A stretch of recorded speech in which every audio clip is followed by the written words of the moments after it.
Library. Let I me think. start it. Okay, there it goes. I'm recording now. Okay.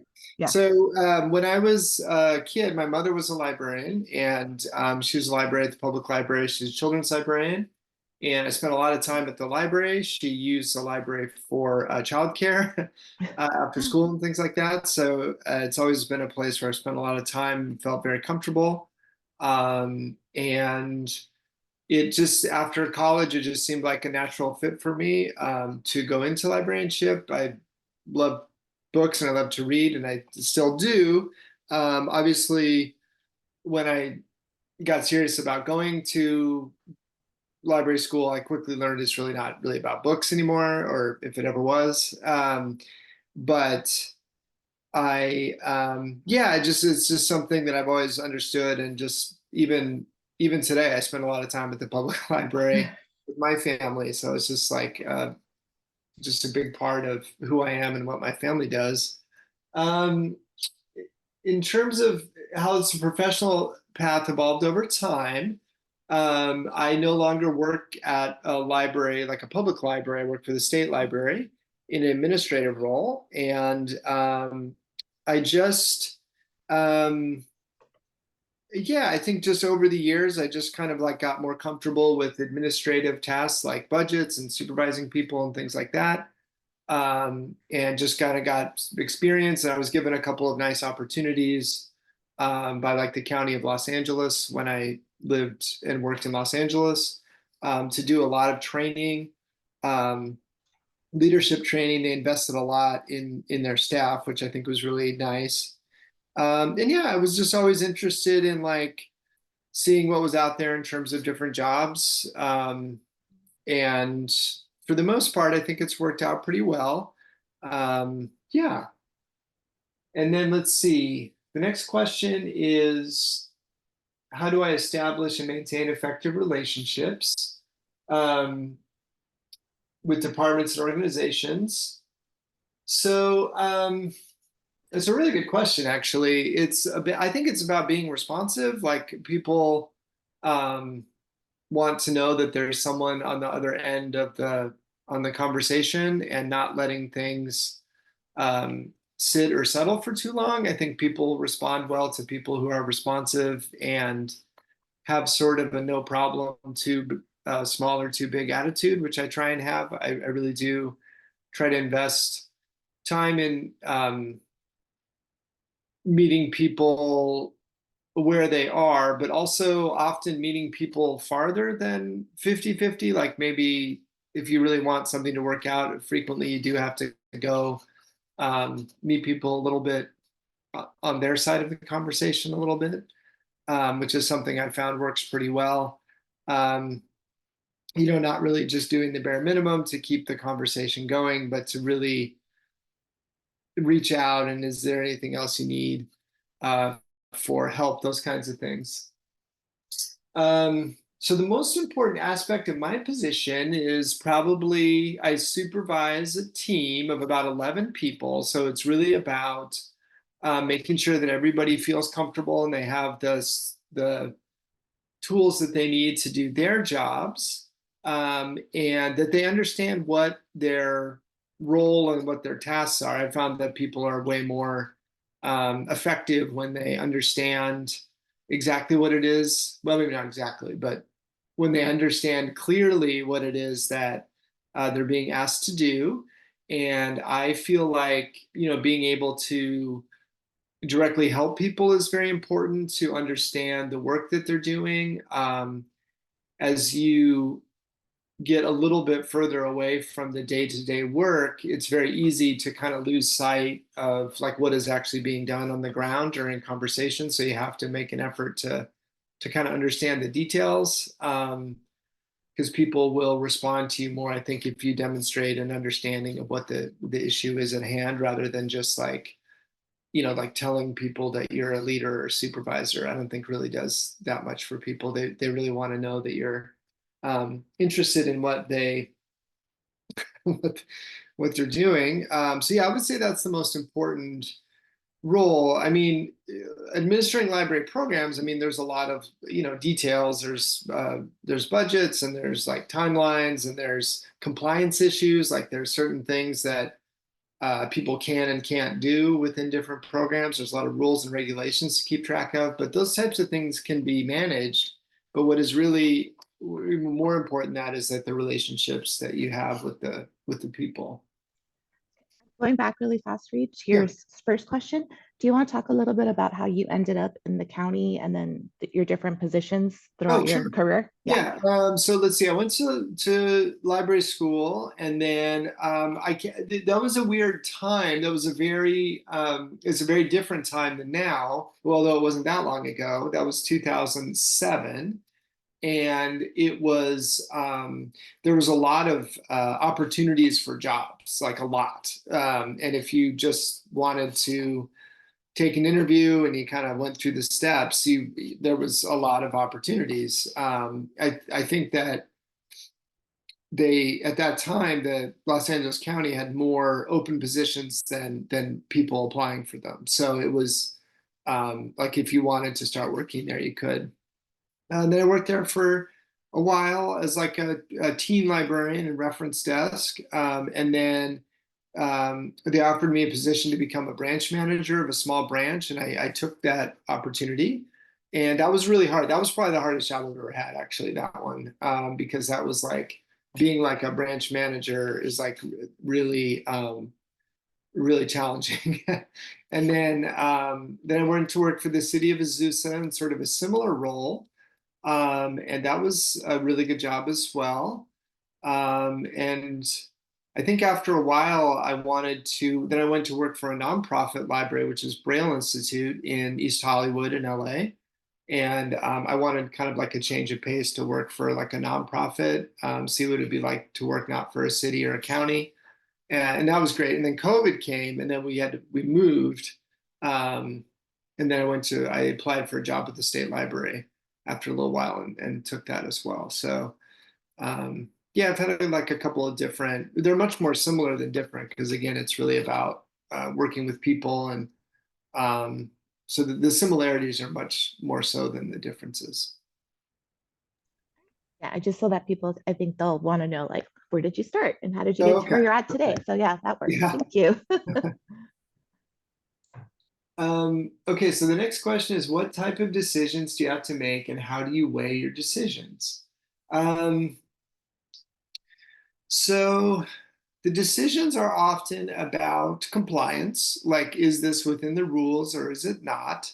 Which may not sound that interesting, but it is. Sometimes there's puzzles, there's like interesting situations, there's always new situations that come up in the real world, and you have to say, okay, is this something that is allowable? Can we work with this person to change their activities or what they're doing to make sure that this is allowed? But beyond that, it's about, does it meet the goals of the program? So like someone will apply to the state library to run for funding to run a program, and we ask them to invest a lot of time in figuring out what the goals are. Like, what is it that you're actually trying to accomplish?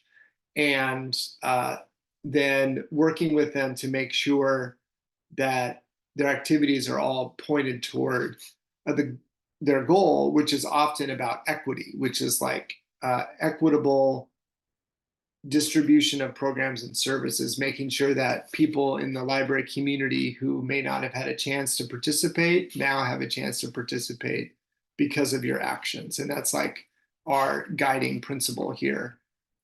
So the decisions are often about that, as well as about just basic compliance. Like, are you allowed to do this activity or purchase this item under, state rules, federal rules, those kinds of things. And it sounds, once you get into it, it tends to make a little bit more sense. I think it sounds kind of daunting, but it's like it's kind of like problem solving and puzzles.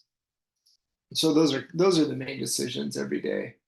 Um, Yeah, so the next question is, how do you see libraries merging into the future? And that's a tough one. It's this is not my strength, I think, of um, thinking about the future that much, especially in terms of technology. I'm not really personally that interested in it. Like, I'm not an AI person. I just feel like there's just so much going on right now. It's always a little unclear to me why people are always worrying about the future so much. We have so many in California, we have so many unmet needs, so many challenges in front of us.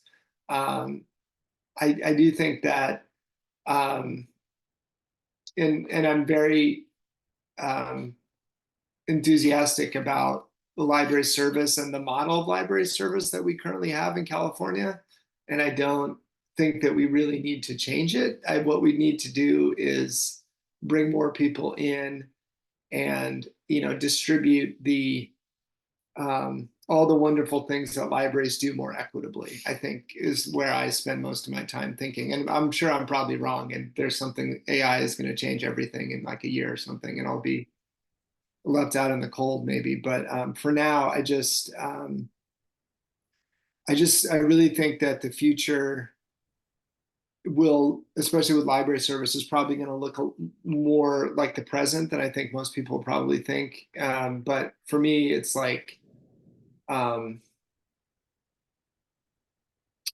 it, it's about how do you get more people into the communities, because public libraries in California are amazing. I mean, there's all kinds of programs and services and free things. I mean, you could live your whole life. You could, educate yourself. You could have your free time at the library. You don't even have to like books that much.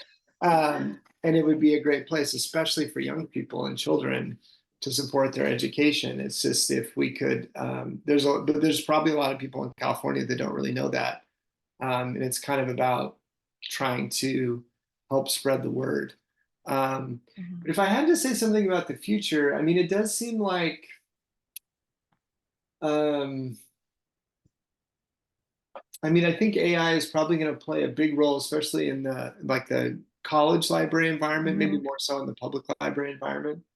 It's a little bit unclear what. And then, yeah, So one thing that we talked about in class was change. The libraries are changing in the sense of there's now social workers, we have resources for yeah, veterans, we have ESL yes, classes and literacy yeah, classes. So do you think that that's going to continue to expand yes. into the future and libraries are So, going to play more of a role in that? I mean, I certainly hope so, because those types of programs can be very effective. I know, Ginger and I worked on a lot of those programs in Azusa, citizenship, ESL, literacy, adult literacy, computer classes, just basic technology classes. So, I mean, those kinds of things I would like to see strengthened and expanded, because there's just such a huge need for them in California, definitely.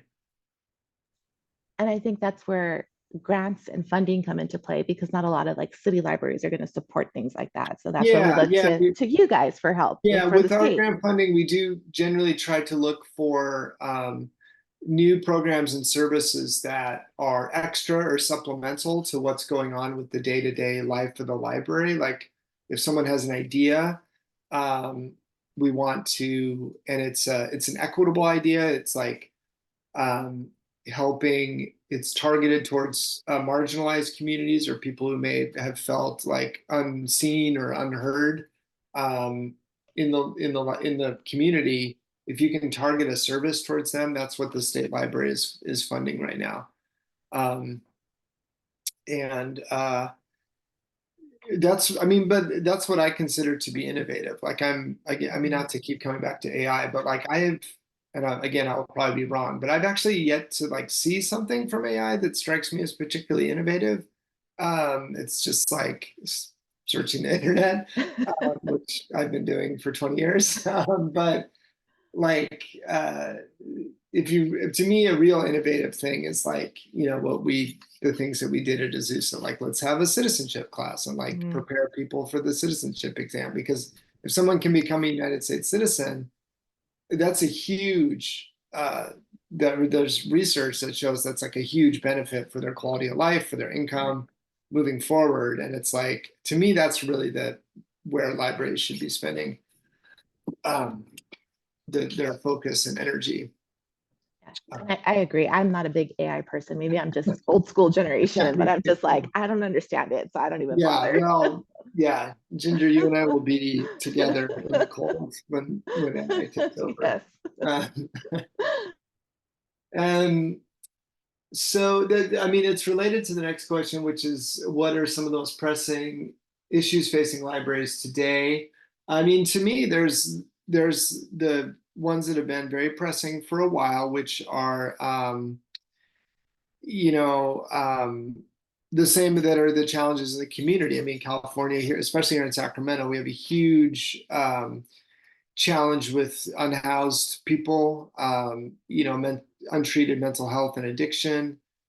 Those types of things really present themselves at libraries. And then like a relatively new one, which is new to my time from the public library, is like this kind of like censorship or book banning or whatever you want to call it. This is like actually relatively new. I think in the public library, I mean, I only really recall in, quite a few years, only like one or two times that ever came up. I don't know if Ginger remembers it differently, but I think it was once in Azusa. yeah, Somebody brought up a book. yeah, but Yeah. it's like, and it wasn't like a coordinated thing. It was just a member of the community who just objected to the content in this kid's book, and it was fine. And we just kind of talked it over, and it was um, it's nothing like today, but these kind of like coordinated efforts, and I think a real challenge for librarians because it's like librarians have a lot of challenges, and then they now this, right? It's like this Yeah. is kind of like a new thing, and I don't. It's hard to know how to respond because you can't.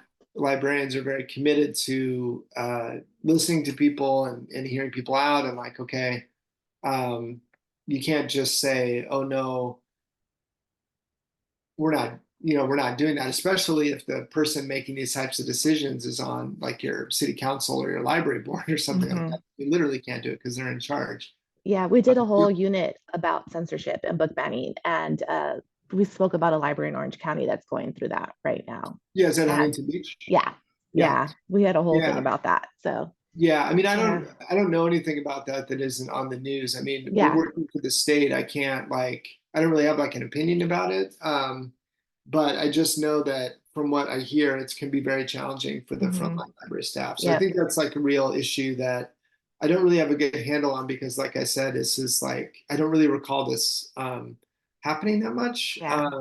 And we had like a policy or procedure in place, and we just kind of ran the policy or ran the procedure, and I don't know, that was that. But Yeah. it's just seems like a whole different, seems like a Yeah. whole different world out there. Um, a recent project or initiative. Okay, so let's see. Objectives, challenges, and outcomes of this project. So let's see. What's a good example? I think like we recently redid what we call our 5-year plan, which is like our strategic plan. And then making that, I was involved in helping to create the plan, but mostly it was what we call co-designed, which means that we asked a lot of people in the California library community about the plan, about what they wanted to see, what they wanted the state library to do, and we use that information to build the plan. So that was a really good way to do it because you get a lot of buy-in and feedback from people around California, and you're not just doing like what the state library thinks should happen in California because um, we don't have any control over Pasadena City College or the Community College District or the city of Monrovia. Like we don't really, we don't have like any authority or anything, so we don't tell people what to do. We can't, but we do like what we do is we listen to people and we say, okay, we have this plan. Um, And the challenges are strategic planning can be very challenging. It's hard to write well in a way that people agree with and understand, just like the writing of it can be challenging. And the outcomes, I think, have been really good because we really, again, changed our focus to equity, and people are responding. And I think this is really something that a lot of California communities are interested in too. It's like, okay, we have people that use the library, but what about the people that don't use the library? Like, how are we going to get those people in? So the next question was, what would be essential for libraries in the future? I mean, I think it's just keeping people involved in a way that keeps it really more about the people and the relationships and the experience that people have when they come to libraries, rather than just turning into, I don't know, like a computer lab, although there's definitely a good place for computer labs and stuff, but it's like you have to have that programming, that energy. I mean, we take my children to library programs at the public library, and it's great. I mean, that's what I just think that's really the essential part, is keeping up with the services and the programming, and then people will understand that the library is an important part of the community. But I think the essential part, again, is to expand that, like to see how you can get more people involved, how you can get more people to come use the library, use the programs and services, especially people that may not have had the opportunities like that I had. Because like my mom, like I said, my mom was a librarian, so obviously I'm going to go to the library because I know what it's all about.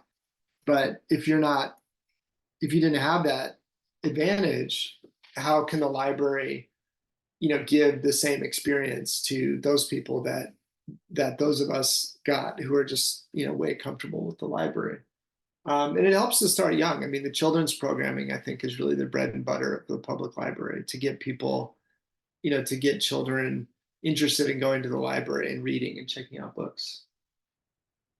So the next question is about um, libraries should be countywide or citywide. And I don't have an opinion about that, actually. And it's not just because I work for the state. It's not just the fact that I don't have a professional opinion.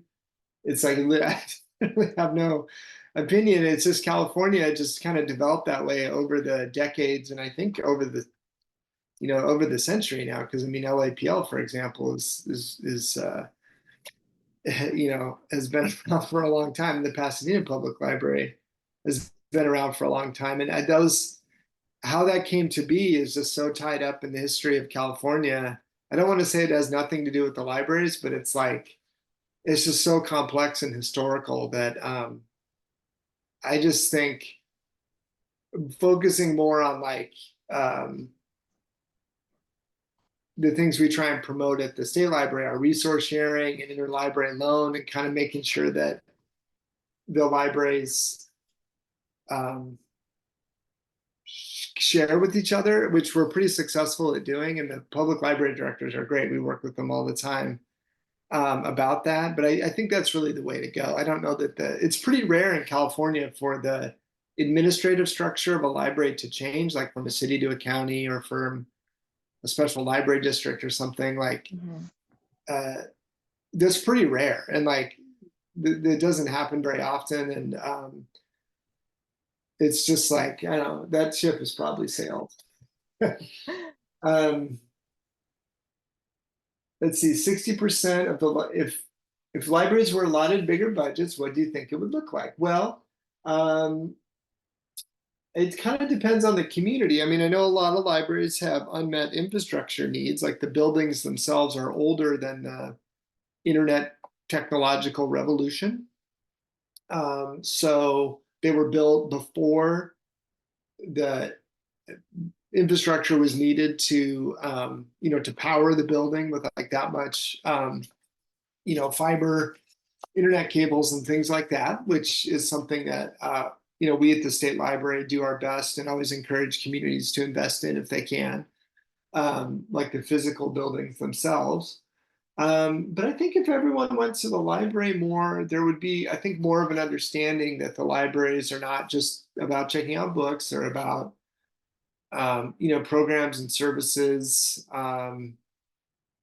And yeah, I think we would all be better off, certainly.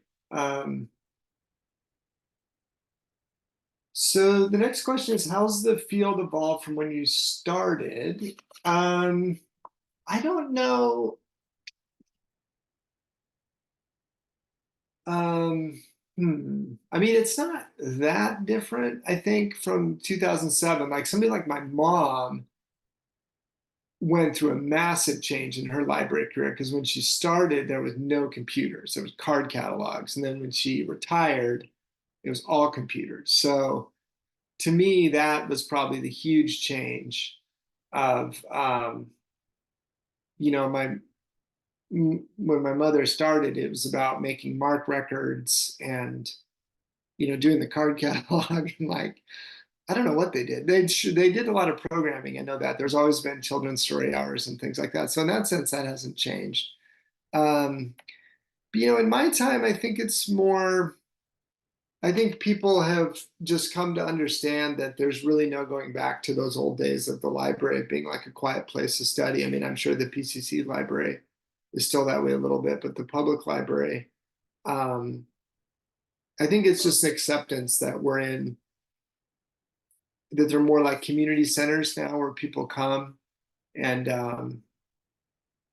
they can use the internet and use the digital resources and things like that. And we're probably never going back. I mean, there's people who think that it's really going to change. Like maybe we're kind of at the end of a period now, and like AI and I guess maker space or whatever we want to call it, maybe 3D printing is going to change everything like in the near future. Like you won't, like you could have an AI friend that'll teach you everything you need to know or tell you what you could learn in a book. I have no idea, but that's the kind of, I mean, some people think that. So I mean, it's possible that, you know, if you ask this question in like 5 years, actually the huge change will have happened between now and 5 years from now. Because like from 2007 to now, or 2005 when I started library school, I just don't think it's not that different really. Um, if I move, the next question is if you move from different types of libraries. So yeah, there wasn't really like a rhyme or reason to it. I was interested in working at a nonprofit. I've always been very interested in working with people with disabilities, and I kind of got that chance to do that at Braille Institute, which is a service organization for people with blindness and low vision. Um, and that was a really good job. And then the experience, and then the reason I moved to the state library was more just personal, is that my wife took a job and we moved, so it wasn't anything special about that one. Um, but I've never worked in an academic library before, and I don't really. I do like walking around them. They do seem a lot quieter, and the books are like nicely organized. But I've never actually worked in one. Ginger, I'll have to um, tell you about that. Unexpected challenges. Wow, there's a lot. What are some unexpected challenges? I mean, working at the public libraries, Ginger will tell you, and maybe some of the class works or has worked at a public library too. It's like every day is different. I mean, there was like, um, I mean, most of it was very um, straightforward, especially with kids involved. You just get kids, they come in. Um, the place gets very noisy, boisterous children. That was a lot of fun. Kids programming, summer reading. It's like sometimes it almost felt like a camp or something because the kids are running around, and I really enjoyed that. But like when things unexpected happened, that was always challenging. Um, but you kind of had to be on your toes. I mean, yeah, I wouldn't go into too many details, but there's always people always do strange, disruptive things. Pretty much everything that you can imagine really happens at the public library. And I, I never really got used to it. And I don't know, Ginger, I'm sure has like a lot of interesting stories and interesting take that I'd like to hear too. But it's not that you ever really got used to it, but it became less surprising when something really strange would happen. I mean, I used to call the police. Thinking back now, I regret how often and quickly we would call the police, I think. Um, but we didn't, so that kind of, you never really get used to calling 911 or the police, but it became a little easier after a while. And sometimes I wonder just personally if it got too easy. And you could work on de-escalation, but it's like also you're a librarian, like you're not a trained, de-escalator. So I don't know what was expected of us, but that's a real challenge. I don't know, Ginger, do you want to add anything? So in Azusa, we had a security guard. So I think they came on board after you left. That's right. Because things got a little interesting once the Gold Line stopped Yes. at the Right. park.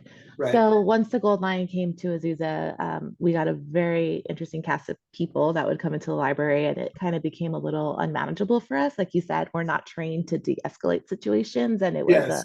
a constant turnover of things that were happening. So the security guard was armed, which I think was unnecessary because that also gave regular patrons like an easiness coming in sometimes because they were like, why do you have an armed guard standing in front of the library? Yeah. I mean, So there was that's probably what I would think too. yeah. So yeah. So I believe now they just have like monitors. They don't have that security company anymore. But Okay. that security company, I feel at times escalated instead of de-escalated some Yeah. situations. So Yeah. there was a time where they were in a physical altercation Mm. with someone in front of the library where I still had to call the police. And I Yeah. had the concern that the person was going to take the gun away from the guard. Yeah. So yeah, I think that we just need to have like social workers or people who can help Yes. de-escalate as opposed to armed guards in front of the Yeah. library. So Yeah, I mean, yeah. I would say that I do recall the Azusa police, they would come quickly, and I think for the most part, they definitely had some training in de-escalation because I remember they would spend like a lot of time very, I think, patiently kind of trying to figure out what was going on if people were like, having like a manic episode or something was Mhm. pretty common. Or maybe somebody had you know, experiencing some untreated uh, mania or schizophrenia or something. Mhm. And like, I was always like, by and large, pretty, I don't know, I don't know if I say impressed, but they did take their time and did try and de-escalate. But I just wonder if, I don't know, you don't have that many tools available to you in your toolbox at the public library when something goes wrong. And if other people feel threatened or unsafe, you are obligated to act, somehow.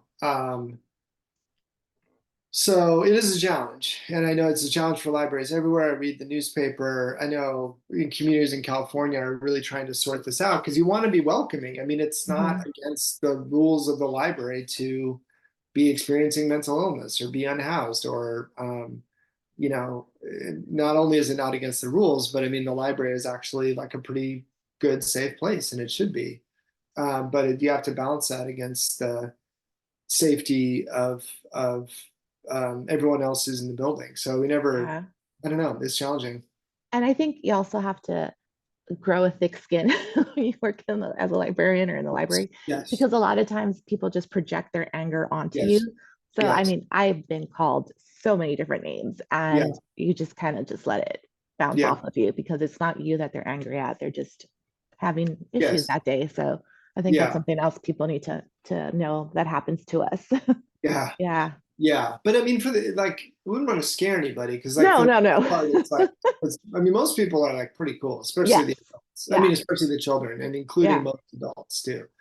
Um, and people are very grateful and they like to have a chat. I mean, sometimes people are like maybe kind of too chatty, you know. Yeah. They're Yes. very friendly. Maybe it's the opposite problem, is like they're a little bit too friendly, and you're just like, okay, this And is oversharing. a place of business here. Yeah. I'm gonna help the Yeah. next person now. But yeah, those are kind of the main challenges. And let's see. Okay, so areas in California can be very different in terms of cultural diversity. How do you library systems and patrons needs assessment? Oh my gosh, this is a great question. Um, yes, patrons can. Yes, so we have a training, and I would like all of your students to look up it. It's called CALL, California Libraries Learn, and it's a free um, website with all kinds of trainings on it. And like doing needs assessments is one of them, and doing like community-based needs assessments, which is like how to really figure out what your community needs, is a huge part of what we do at the state library. And we really encourage folks to not have library centric programs, which is like, you as a library professional, library worker, you have this great idea for a program and you're just like going to do it. And we really are trying to move away from that into like figuring out, because it's really not about the library worker, it's about the community. Like, what does the community need? And often, they're the same thing. They need computer classes and you want to do computer classes, so there's a good match. But when I was a librarian, I definitely did some programs that were not just straight from my own head. Like, I didn't, it's not that I didn't care what people thought, it's just it didn't really enter into my mind. I was like, oh, I have this great idea and we have the meeting room and let's just do it. But that's not really what we're about now at the state library, and we're really encouraging people to. Um, so yeah, for specifically, I would encourage people to check out CALL, California Libraries Learn. And there's all types of short trainings and introductions to how to go about doing needs assessment, program development, those kinds of things. And yes, surveys in multiple languages. We really try and do that at the state library as well. Not just English and Spanish, but the next three common languages in California are Mandarin, Tagalog, and Vietnamese. And just kind of knowing your community, but not just the census, like, because the census just tells you numbers, but really, kind of getting an understanding of what people in the community want. So.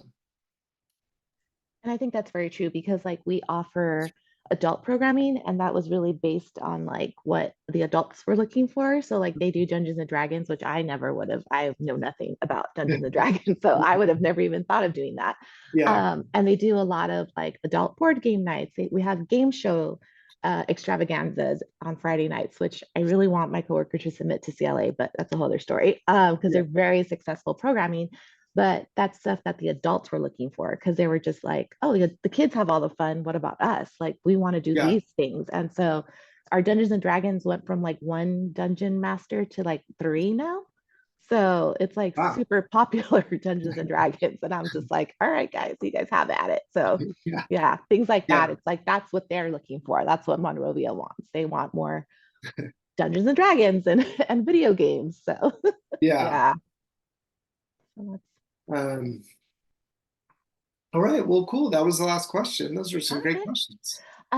In terms of just like a little other question, what do you think about the Library of Things? Because that's something we talked Oh, about in class and how that's also changing in libraries and how like Library yeah. of I Things are mean, expanding. I did see that was on John Oliver's show on Sunday. They talked about library things. That was pretty Oh, funny.